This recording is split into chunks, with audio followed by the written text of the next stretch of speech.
sweetheart. Thank you. And thank you, everybody. Appreciate the fact that you joined us. And I'm actually not quite sure exactly where to start out of yesterday's show. Pardon me, out of the flow that we had been doing. We had, I don't know, a week or two ago, someone had been asking more about scriptural references to healing. And I had just completed that topic yesterday when Linda called in. Linda's a chiropractor who's out in Montana. And unfortunately, she can't be here today. I had contacted her to see if she could join us to continue the conversation. But she's going to get to listen to it in the archives because her call was so perfect. The synchronicity of the whole thing was just amazing. And I'm going to tell a couple of stories around synchronicity just to invite people to come to another level of experience of the fact that there is only one energy field and we are all a part of it. And what happens in one part of the energy field impacts what happens in every other part of the energy field where there's resonance. So I think I'm going to start out with a story of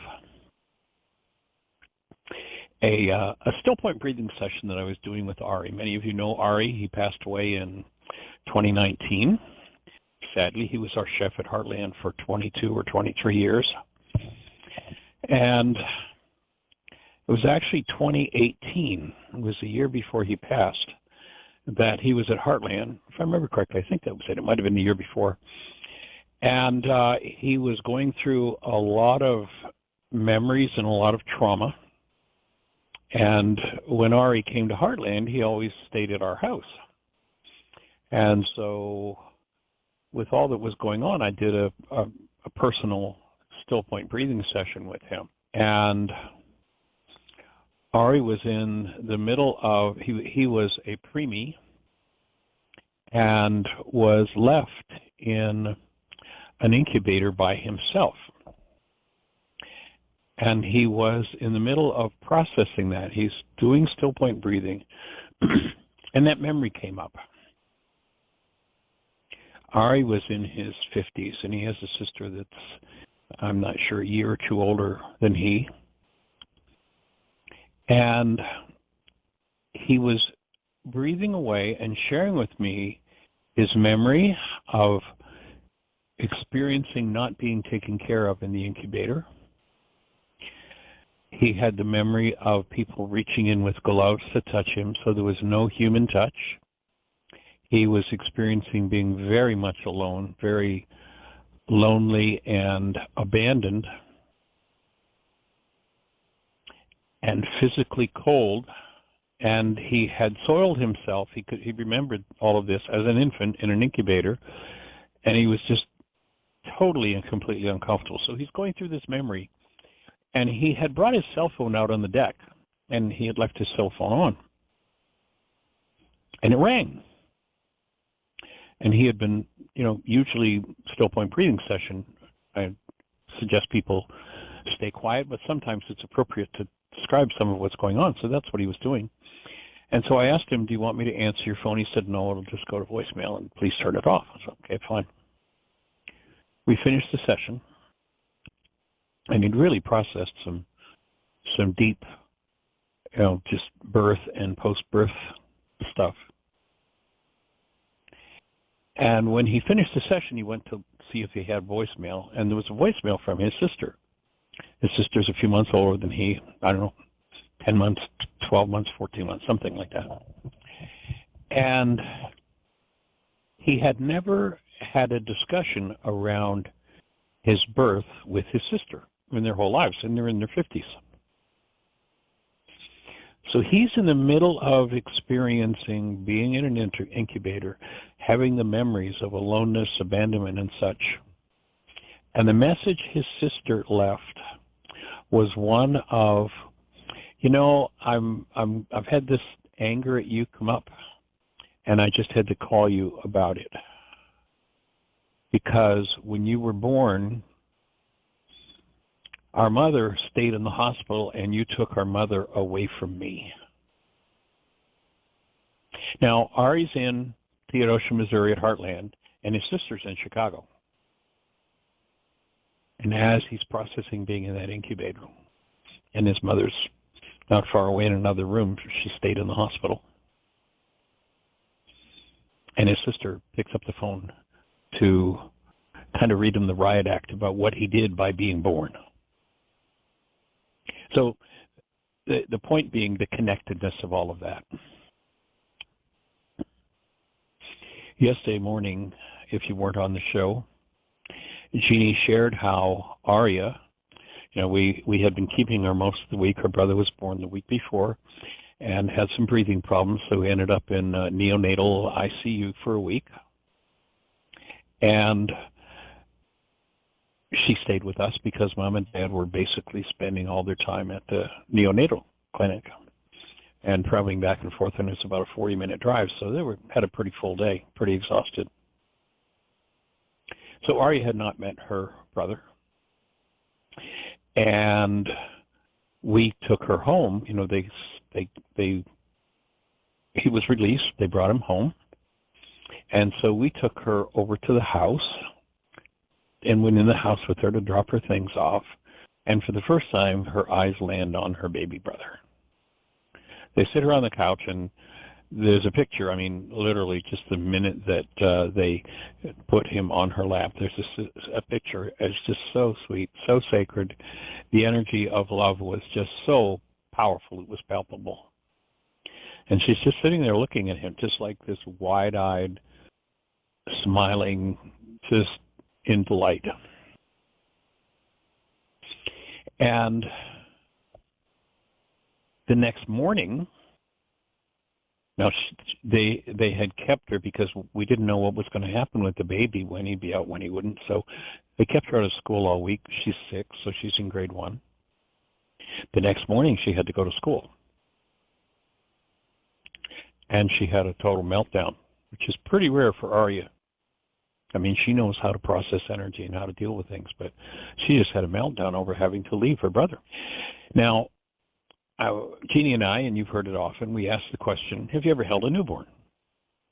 In 14 years of doing this radio show, over 5,000 hours of archives, we probably asked that question at least 1,000 times.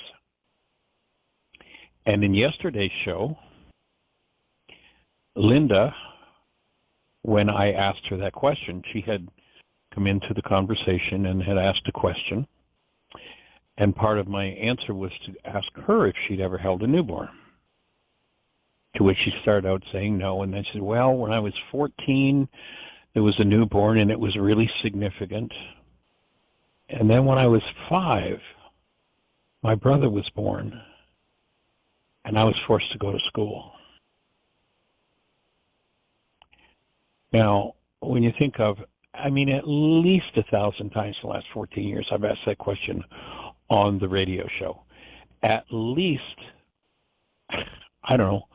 5,000 times in all the years I've been teaching, why is this happening to me again? At least 5,000 times I've asked that question. And I've never had a person, when they go back to touching into the newborn, their first memory is at having to leave the newborn and feeling abandoned. Everything that Ari was feeling, same thing.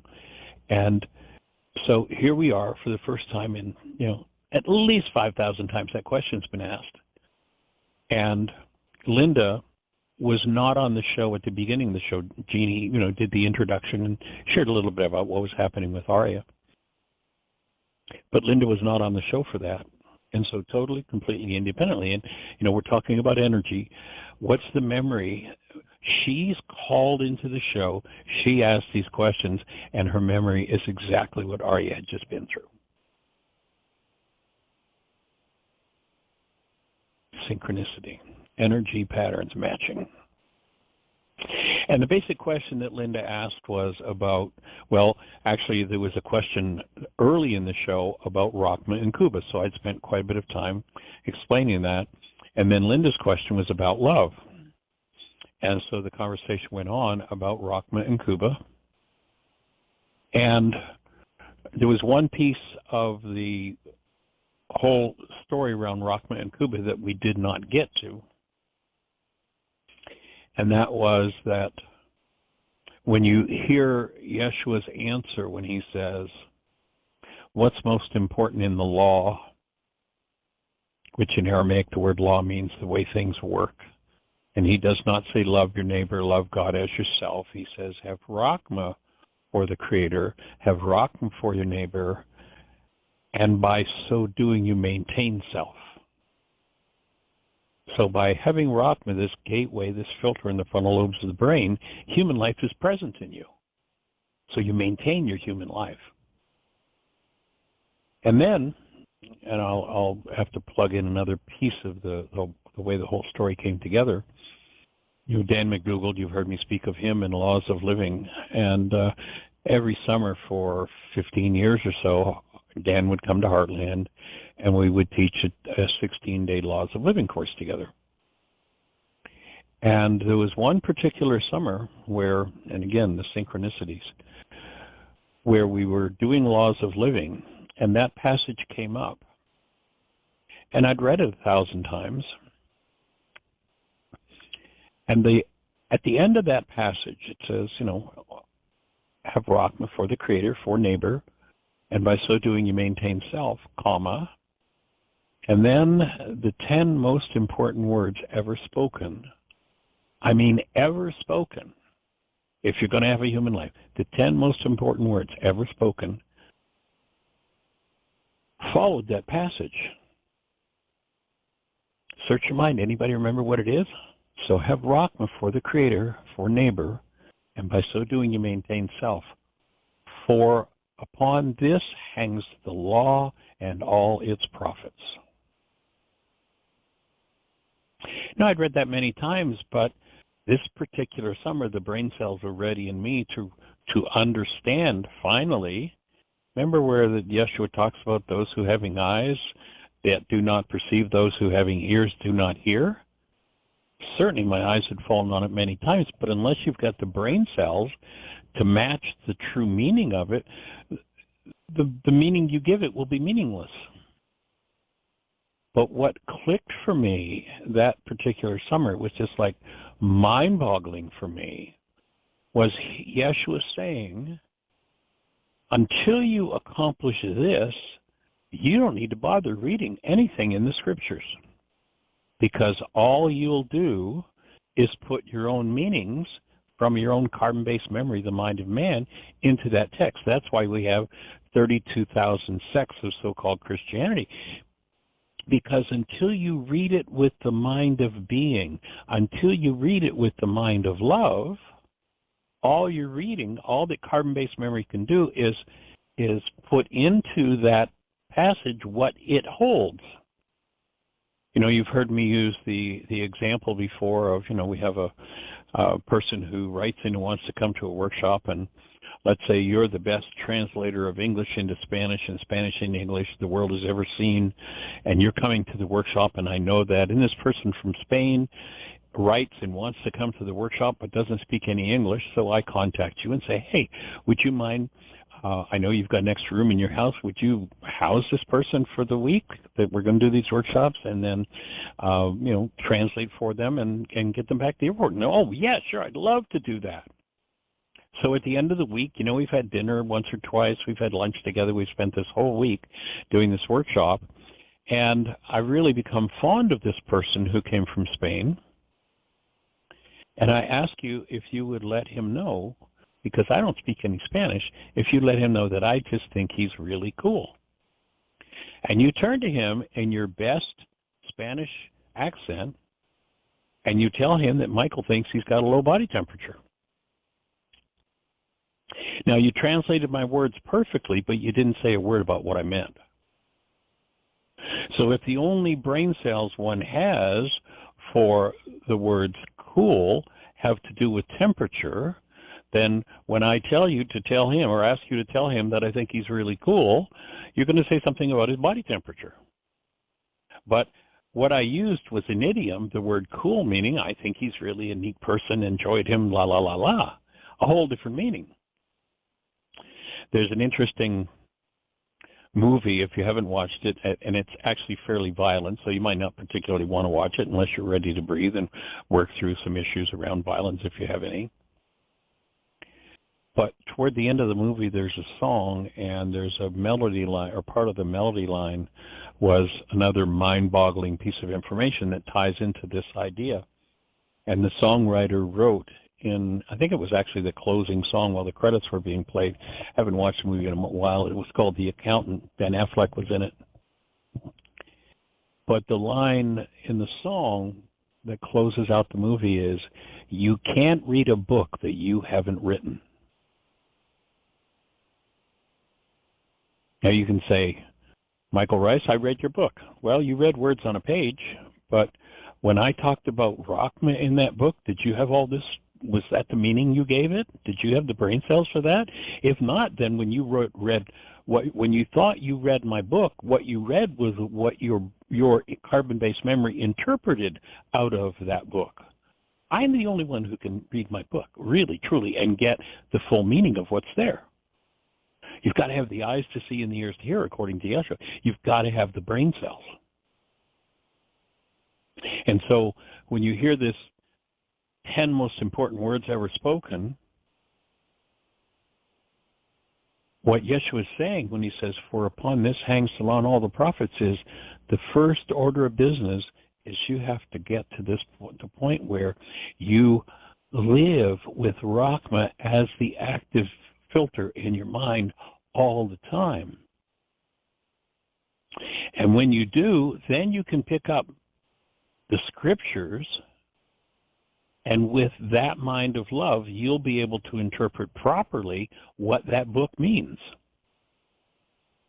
You know, another example, one of my favorite examples in that text, and people use it all the time. I just heard the thing that brings it to mind. I just was listening to a video, and I heard a political figure who brought this one up, and we're talking about vengeance, and this particular person was talking about how he likes to do vengeance.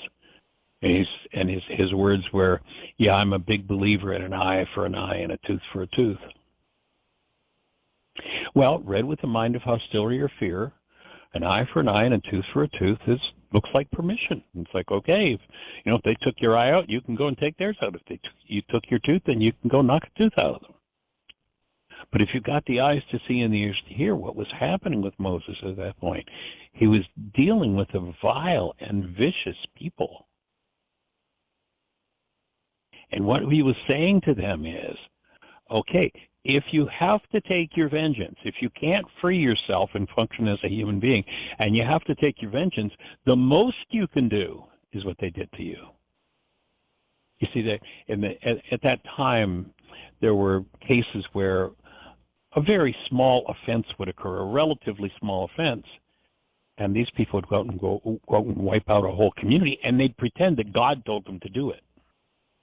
That was their rationale. And what Moses was doing with an eye for an eye and a tooth for a tooth is he was putting a limit on how much vengeance you were allowed if you decided you had to do vengeance. And yet, those without the eyes to see and the ears to hear use it as liberty to go and attack and violate other people. And there are 10,000 other passages that are as terribly translated, or pardon me, interpreted. It's not translation at all. 1,000 other passages that are just as terribly interpreted by those who have a particular set of brain cells. And through those brain cells, they think they read the book called the Scriptures. What Yeshua is saying is, you've got to have this filter active, and therefore love active and present in you, your created human life. That's the whole objective of this work. You have to have that active in you, and now you can pick up those scriptures and you'll understand what was meant by every word. So for upon this condition of Rakhma hangs the understanding of everything that relates to truth. So as a result of that experience, and actually now that I realize it, it's actually 20 years ago, because I had just been working on that book for a few months, when I went on a dating site called eharmony.com and did a profile. And there was a woman who put her profile on that dating site, at the same time. She just synchronicity happened to be homesick that weekend, and so she did this profile on eharmony.com. And that's how Jeannie and I met.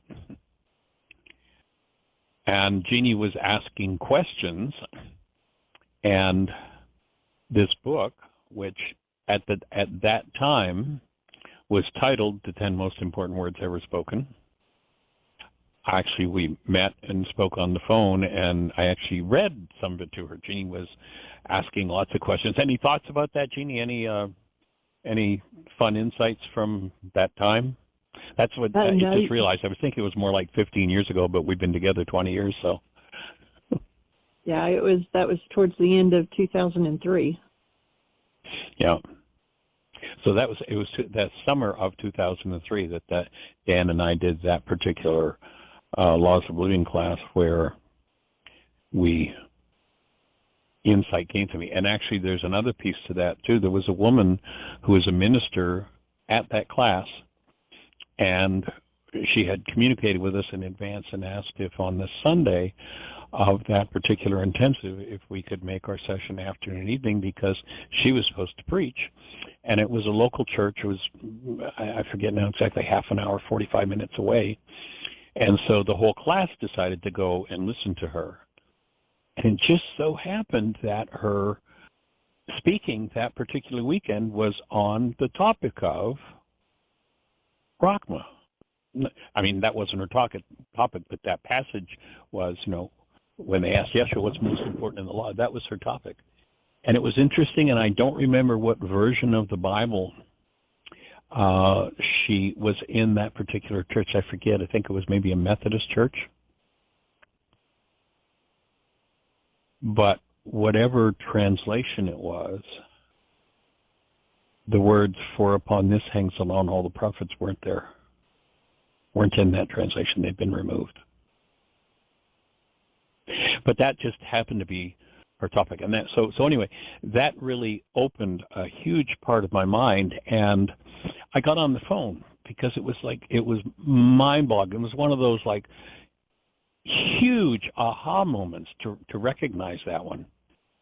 And of course, over the years, I've known many people in religious life, ministers, priests, rabbis, nuns, many. And with that insight, I got on the phone and I contacted, and I forget exactly now what it was in total, but about 200 years of religious experience, meaning like there was a priest that I knew that had been a priest for 45 years, there was a nun, and there was a minister that had been a minister for 30 years. And so I contacted all these people and asked if anybody had any insight into that passage. And for every one of them, it's just like, oh, well, it's just kind of words that are there.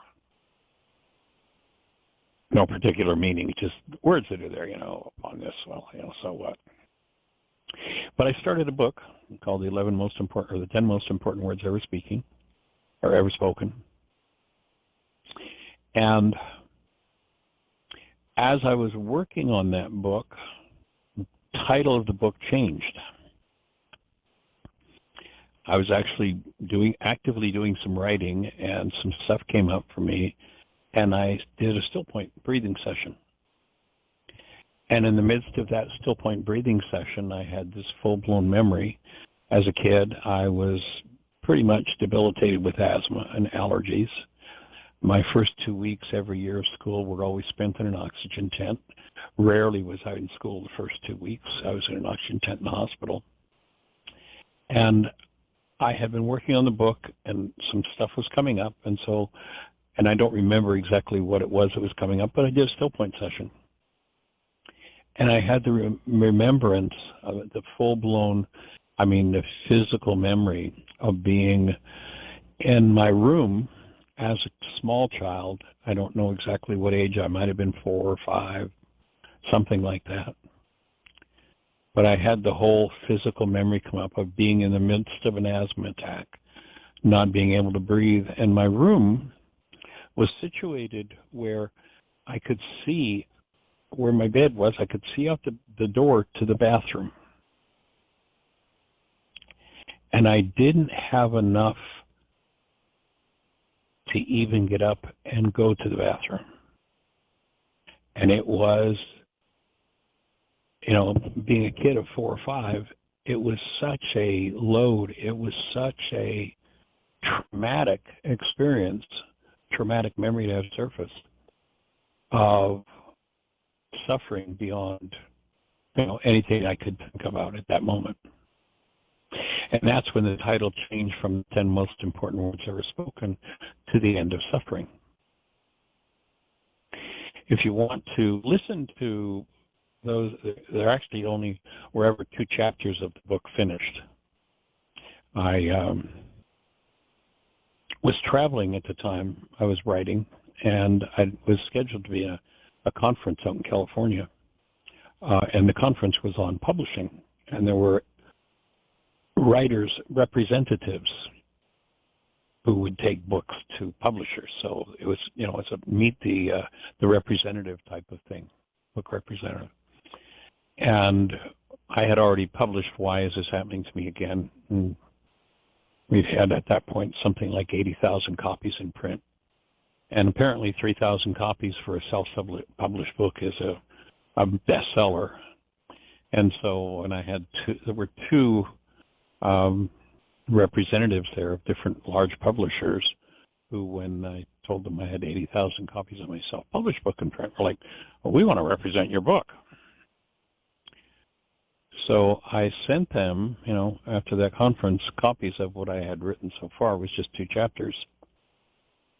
And I guess it was just such a challenge that both of these representatives, when I them these 2 chapters, neither one of them would ever talk to me again, even though they were so excited because, I'd had a self-published book that sold that many copies. Neither of them would talk to me. And it seemed like it was such a challenge to people that people weren't ready to hear it. So I stopped working on that book. And because of all these synchronicities yesterday, and the question that started out was about Rakhma, and it's the last 10 words of that passage that the book was based on, and all of the synchronicities from yesterday, and besides that, Linda's call came in just as we finished my previous topic. So I decided that what I'd like to do, and we'll start now unless there is anybody out there in the phone queue with a hand up or anything happening in the chat room, what I'm going to do is I'm going to read those 2 chapters and go through them and get into depth into some of the ideas from those 2 chapters of the book, The End of Suffering. You do have one hand up. Well, let's say hello. It's 541. Celinda, you're on the air. Yes, thank you. How are you this morning? We're well. How are you, young lady? Well, challenged and well, if that isn't an oxymoron. I wanted to share with you a perception about babies being the expression of love. I never held a baby until I held my own. And right. I don't remember ever holding my baby half-brother when I was 6 and he was born, or right. ever holding my half-brother when he was, I was 10 years older than he when I was 10. And so the first time I ever held a baby was Larissa, and my only thought when she came out, I never saw the love. All I saw was my pain of being alone and wondering how I would ever take care of her, and also realizing that it wasn't my choice. I sacrificed my choice. I didn't want a baby at the time that Michael wanted one. And so I just wanted to add that for you because I have to. So how about taking a deep breath? And are you wanting to do something about that? Sure. Okay. So how about just taking a deep breath or two and letting everything within you soften. And I'm going to invite you to go back to the moment when they first presented Larissa to you. And instead of tapping into what was going on in you, for you, allow yourself to take a breath and tap into the presence that was Alyssa. Can you let yourself do that? So going beyond what was happening to you, my offering would be you were blinded by what was up in your face, your realities, your trauma, your pain. And now, and even now, so many years later, you can go beyond that and experience Larissa as Larissa was in her birth. So breathing for a moment and letting go of all the thought disorders, all the things that were going on in your relationship with Michael that you felt like you had to have his baby. And just allow yourself to... And predicted on the fact that he would be there to support me, right? Right. All chosen. Yeah, all of that. As a gift, yeah. Yeah. To him. So can you let go of all of that for a moment, breathe through it and let it go, and then just imagine the moment where Larissa's handed to you, and you look in her face, and you tap into who she is rather than what's going on for you.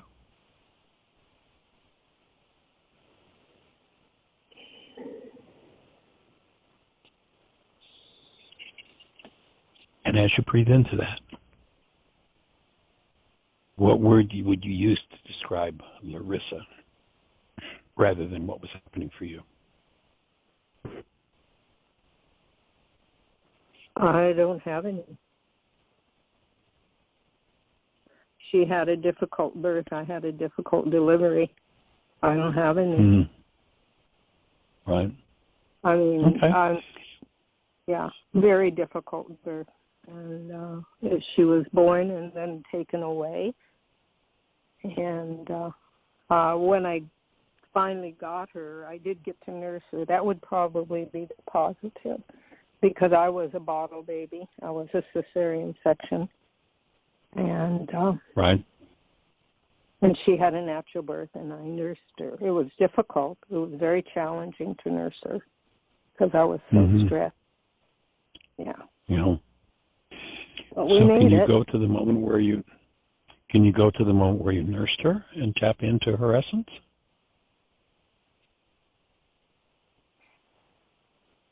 And the reason I'm inviting you to do this is because I've had other people, we've asked this question of tens of thousands of people, and 100% of the time, the answer is always some variation on the theme of love. It's sweetness, it's purity, it's love, it's, angelic. And on occasion, I've had people who, rather than being able to tap into the essence of the child, were locked into what was going on for them. And most, in my experience, when they can breathe through that and let it go, can go the next step and tap into the essence of the child. I guess the feeling I felt was relief that we both made it. Yeah, but that's what was going on for you. I'm not asking you what was going on for you. I'm asking you to breathe past that, go beyond that, and see if you can just tap into her essence in that moment. And if that doesn't happen at this moment, then I'll offer that as perhaps an assignment that you can work on as you're doing your work and as you breathe, to spend time until you can really connect with that moment of her arrival as a human being. And I suspect that if you were able to really open to that experience, that would be a major step in the healing of your relationship with her.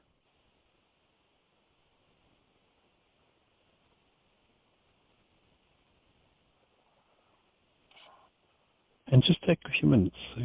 We've got time. You've got a whole community here holding the space for you. And just allow yourself to breathe for a moment. See if you can bypass all. It sounds like there was a lot of physical trauma for you with a difficult birth. And I don't know, but from what you said, for me, it implied that Michael really wasn't there for you. And just see if you can breathe past that. He was there for me 100%, but he died, and I wondered if he had premonition, because he said, I want to have a child left behind in case I don't come back from Vietnam. Wow. Breathing with you on that.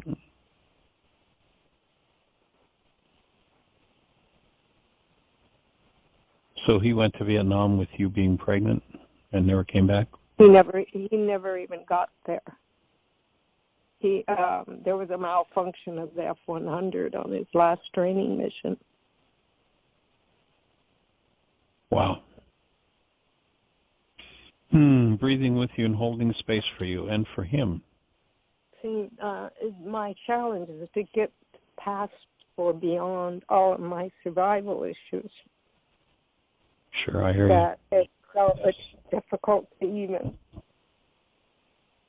be able to get into that space of love. I got it. I got it loud and clear. And so my offering is that know that we're here to hold that space for all of that old trauma and old pain to clear out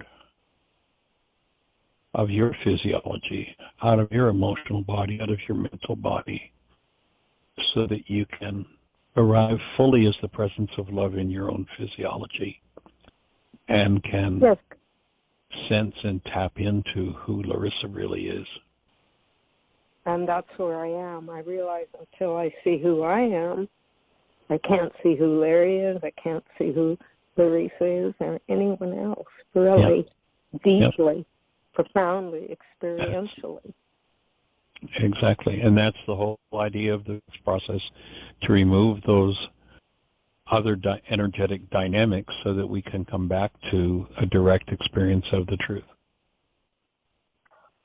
And that's probably why my regulatory speech, as Dr. Tim mentioned so clearly this morning, keeps me in a victim mode, even though I don't realize it, because it's, it's in the speech patterns. It's so deep and so habitual that I don't even notice I'm doing it. Yep.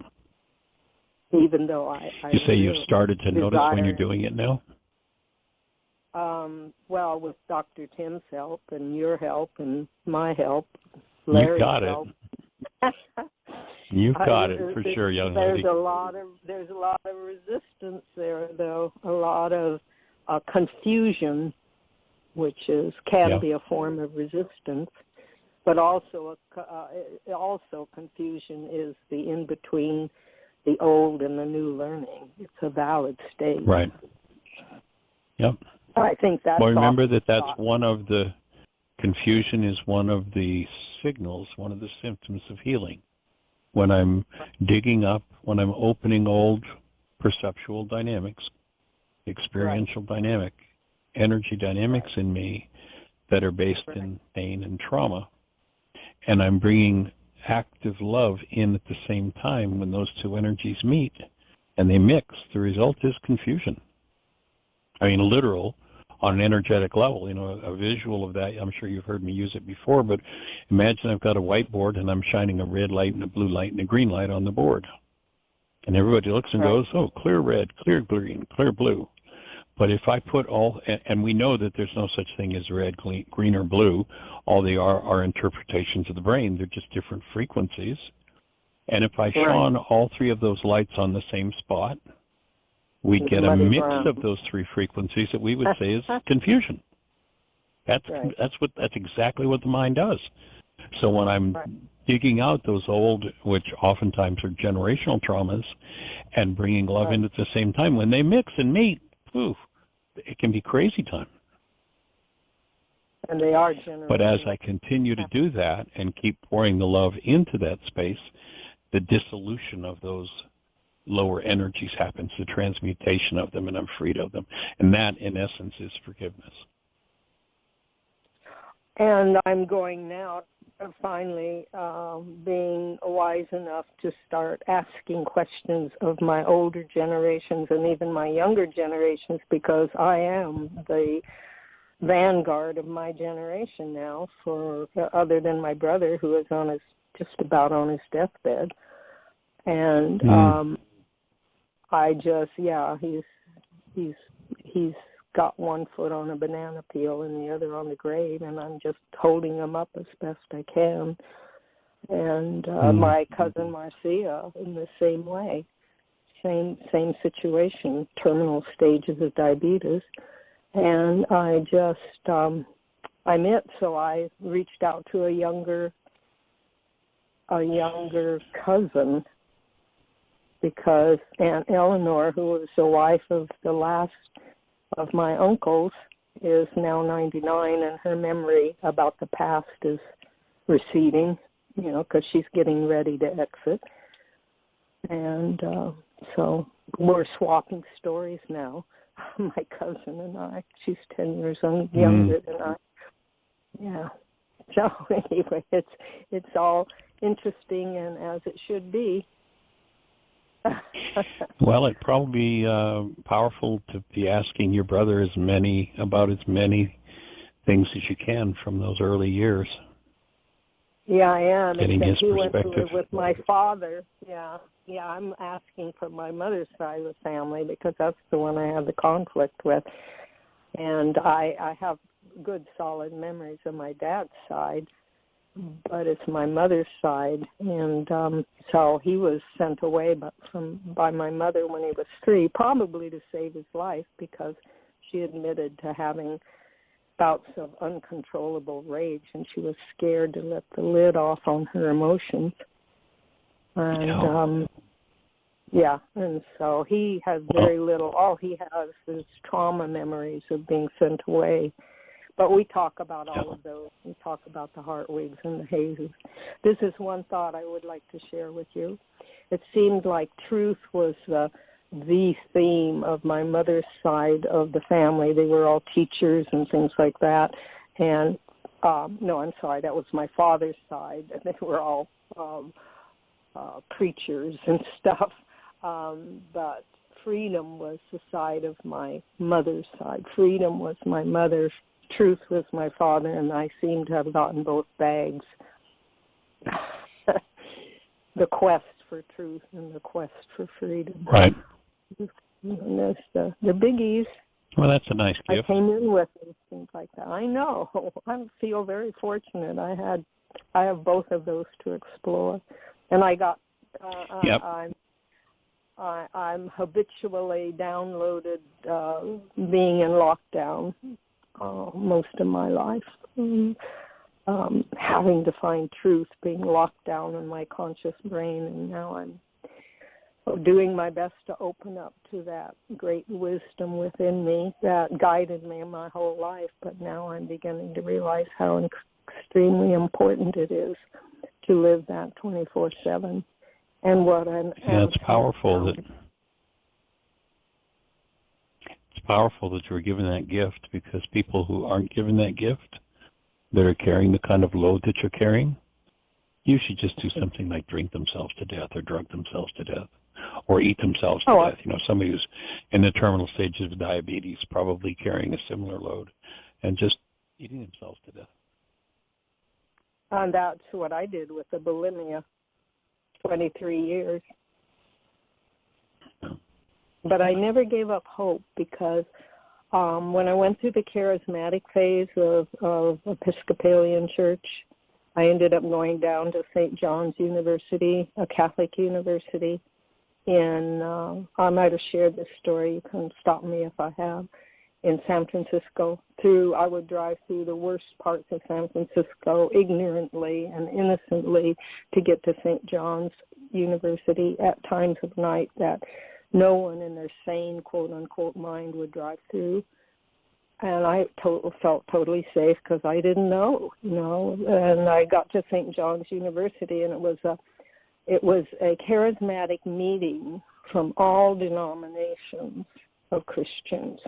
And there were at least 400 people packed in this room for those meetings. there'd be Pentecostals and Catholic priests and Episcopalians and all manner of charismatics in the Christian dimension. Right. And there was prophecy, and there was translation, and there was speaking in tongues, and there were moments of profound silence, and somebody would just all of a sudden say something. And brings up such gratitude. Go for it. Breathe into it. Someone prophesied, I am God, your healer, and I declare to you that I am healing you now.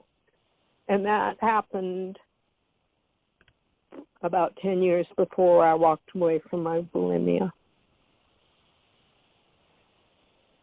And I hung on to it.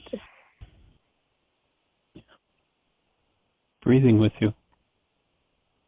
Allowing that veil to open so that whatever the next layer and the next level of unresolved pain there is for you gets to open. And that you get to remove it, that you get to literally forgive it from your physiology and from the energy field of every ancestor, past, present, or future, that's ever has or ever might engage in it. Acknowledging your willingness to go there and to allow that energy to move. And I'll definitely support you in being able to continue that breathing pattern, that breathing process, and get to the point where you really, truly can tap into the presence of Larissa as love. You know, when I look back through all the work that I've done over the last half century, and the moment at which my daughter delivered into my hands, opened her eyes and looked into my eyes as crisp and focused as you could be, and grinned at me. That's one of the most powerful moments of my life. Touchstone, when I invite people to tap into the presence of love, tap into that newborn, that's where I still go. My daughter's 42, 43 now.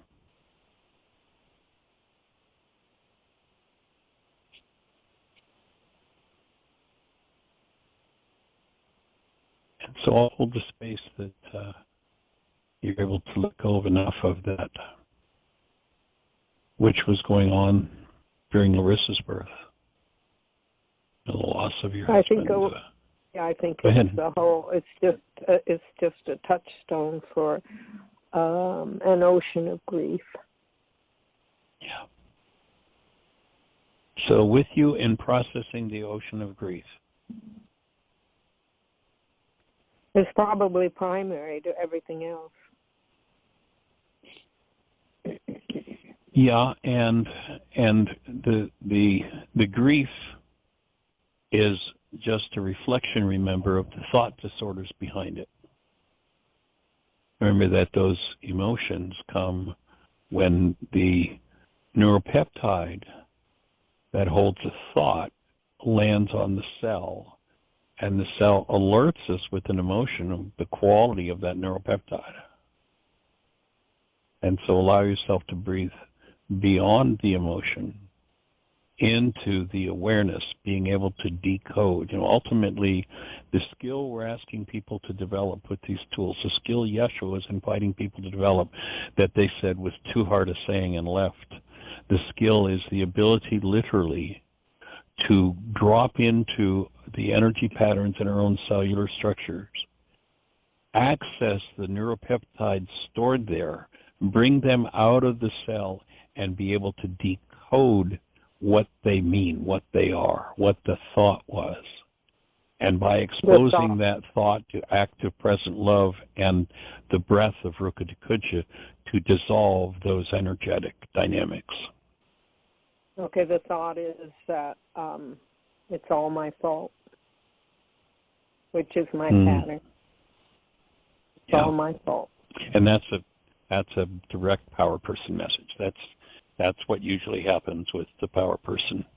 It's a thought along the lines of, you're broken, there's something wrong with you, you're to blame. And that's virtually universal.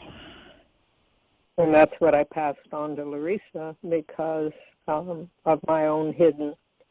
Actually, it wasn't even hidden. I'm convinced. There's a part of me that's still convinced. The little girl is still convinced it's all her fault. Yeah. So I'm going to invite you at this moment to shift your mind. Remember, this is Mind Shifters Radio into. So I realize now that is a thought disorder. That I'm willing to face at its very root, uproot it, and have it forgiven from my field, totally, completely, 100%. May I be walked through a worksheet on that when we have time? Absolutely. I will start it if I can have just the thought pattern. Oops, I don't have the paper. I need to get a piece of paper. I'll be right back. Okay. I just need a piece of paper and a pencil. Go for it. I don't even know if I have a pencil here.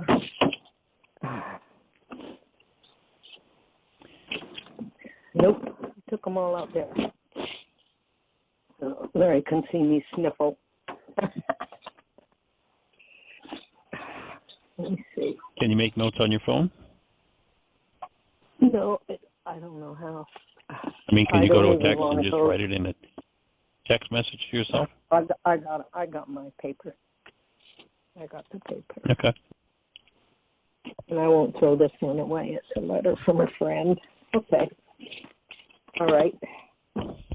So I'd start with number 1C is Celinda. And then the situation is, I'm broken and everything is my fault. What happens with your breath as you write that? Well, what I translated was, I'm wrong and I am, and it's all my fault. Because wrong is the big word, is word to me. Yep. Okay, that's the thought. Okay, and who's... So that's the one you want to uproot literally on a genetic level and be finished with. And the goal is... And how long do you suppose Mom lived with that one? Oh, well, as long as her grandmother lived, my grandmother lived with it, whose grandmother lived with it, it's probably all the way up, because the men were the power people. And who's in A1? Cindy? No, that would be Cindy in 1C. Okay, that's what I thought too. And Celinda in 1A. And Celinda would be 1A. And this is the thought. And then the emotion in B is what? Guilt? Grief. Well, guilt. Grief. Yeah. Grief is what I think behind the guilt even. I'm not sure which is which, Michael. I think it's grief. Well, then, so what I'd do is I'd start a worksheet. I'd start 2 worksheets, one where everything is the same as what we've just done, and one of them is grief and one of them is guilt. I would say guilt would go with wrong and grief would go with broken, because I didn't get the message I was broken. I got the message I was wrong, but my message to myself, Cindy's message, might have been broken. Right. Well, and saying you're to blame and you're wrong is just another way of saying you're broken. Something wrong with you. That's the basic power person message. There are 1,000 variations on the theme that come out of the mouths of the person who implants that in the child, or the child out of their own genetic passively makes that message up. They maybe never actually heard it. You know, there's an active power person message. I actually heard the words from my power person, or there's a passive power person message, I watch the behaviors and interactions of myself with my power person, and this is what I made up out of it. This is what I made up was true about me. I would say my mother was guilt and my father was grief. He loved her for 50 years. He never got over loving my mother, which made it very difficult for his second wife and his third wife. Never gave it up. And I could see where that could be difficult for Larry, being in relationship with me, if he perceives that I never gave Michael up. So is that accurate for you? I'm beginning to think it might be, because I have followed my father's patterns as well as my mother's. Right. So make a note of that if you would. And I just got the notice in my ear that the show is over, so they're going to cut us off. But if you'd start with that when we're ready to do that worksheet, let's start out and do the exercise of cutting the attachments. Okay, and also to help to break some of those emotional chains. Right, and I need to Say find again? my goal. I need to find my goal from this thought pattern too. Okay. Yeah, I'd work on those two different worksheets, and they'll be powerful soon, and we'll take it from there. Okay. Awesome. So, are you available tomorrow? Do you want to do that tomorrow?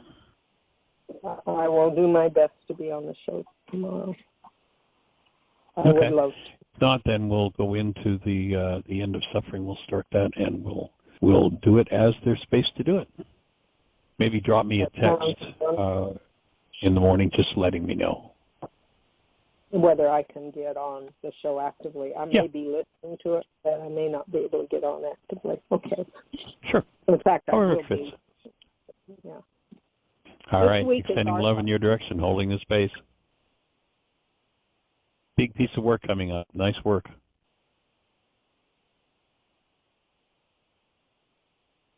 And thank you, everybody, for joining us. Create the best year of your eternal life. An awesome gift to give.